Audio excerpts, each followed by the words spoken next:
आज सेवा संघाचा वर्धापन दिन साजरा करतो आहोत। वर्धापन दिनाच्या निमित्ताने ही चर्चा खरं तर होणं गरजेचं होतं। त्या पद्धतीची चर्चा आज आपण सगळ्यांनी घडवून आणली। आपण सेवा संघ वाढला पाहिजे, लोक जुळल्या गेली पाहिजे। जे येत नाही आहे त्याच्याबद्दलही आपण खंत व्यक्त केलेली आहे। पण ही लोक का येत नाहीत, लोक नवीन जोडल्या का जात नाही आहेत, याचं जरा चिंतन करायचं म्हटलं तर 2-3 गोष्टी माझ्या पुढे येतात। एकतर मी या संघटनेशी कशा पद्धतीने जोडल्या गेलो हे तुम्हाला सांगण्याची मला थोडीशी गरज वाटते। मी कॉलेजला होतो नागपूरला, तेव्हा कॉलेजला असताना प्राध्यापक जयमिनी कडू यांच्या संपर्कामध्ये आलो।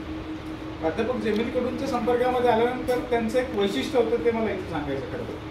प्राध्यापक जयमिनी कडूंचं वैशिष्ट्य असं होतं की त्यांना अख्ख्या महाराष्ट्रातल्या वेगळ्या ठिकाणी व्याख्यानासाठी त्यांना बोलवलं जायचं आणि ते व्याख्यानाला जेव्हा जेव्हा जायचे तेव्हा ते एकटे नाही जायचे।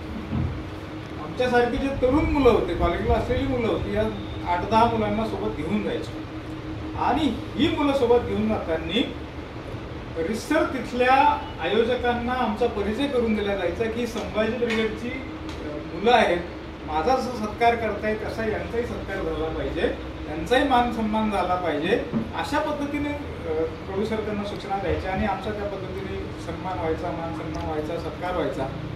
आम्ही महाविद्यालयातल्या पोरांना हे खूप चांगलं वाटायचं की आम्हालाही महत्त्वाचं स्थान मिळतंय, आम्हालाही कोणतरी विचारतंय, आमचाही मान सन्मान होतो, आम्हाला बोलण्याची संधी मिळायची आणि ती संधी जी आम्हाला मिळायची त्या संधीचं सोनं मग पुढे अनेक लोकांनी केलं, त्यातले व्याख्याता निर्माण झाले, वक्ते निर्माण झाले आणि आम्ही जी तरुण मुलं त्याच्यासोबत जी जोडल्या गेलो पुढे संघटनेसोबत, ती आजही कायम आहे।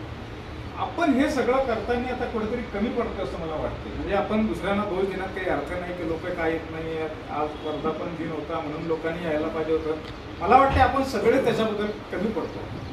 कमी याच्यासाठी पडतो की आपण नवीन कार्यकर्त्यांना तयार करत नाही आहोत, नवीन कार्यकर्ते आपण जोडू शकत नाही आहोत। हा तुमचा माझा सगळ्यांचाच दोष आहे। त्याच्यासाठी आपण काहीतरी केलं पाहिजे। आणि जेव्हा आपण संघात RSSचं जेव्हा उदाहरण घेतोय, RSS मध्ये केडर बेस सिस्टीम आहे सगळी, अगदी बालसंस्कार शिबिरांपासून तिथे कार्यक्रमाला सुरुवात होते, तिथे शाखा भरवल्या जातात, शाखांमध्ये मुलांना फक्त खेळच शिकवतात आणि खेळ खेळता खेळता मुलांचं प्रोग्रामिंग त्या पद्धतीचं केलं जातं आणि ही मुलं मग कायमची जोडल्या जातात आणि पुढे आयुष्यभर RSSच्या कामासाठी स्वतःला वाहून देतात। ती सिस्टीम आपण डेव्हलप न केल्यामुळे कदाचित आपल्याला तरुण मुलं आज जोडल्या जात नाही। पण त्याच्याबद्दलही खेद नाही, जाऊ द्या, आता ते मागे झालंय, पुढे होऊ नये एवढीच आता अपेक्षा आहे। तर त्याच्यासाठी आपण एक छोटासा प्रयत्न करावा असं मला वाटतंय। आपण 2-4 वेळा त्याच्याबद्दल चर्चाही केली। चिंचोले सर होते, त्यांच्यासोबत चर्चा झाली की तुमच्या कॉलेजची जी मुलं असतील ते आमच्यासोबत जोडा, काही आपण शिबिरं घेऊयात, काही इथं स्टडी रूम चालू करूयात, पण ते काही झालं नाही। खूप जास्त विचार केल्यापेक्षा मला असं वाटतं की आपण याच महिन्यामध्ये, म्हणजे आता सप्टेंबर महिन्यामध्ये मी सरांशी पण बोललो की एक शिबिर, 1 डे शिबिर आपण घेऊयात। 21 तारीख माझ्या डोक्यात आहे। आपल्याला कोणाला जर अडचण असेल तर त्याच्याबद्दल सांगा।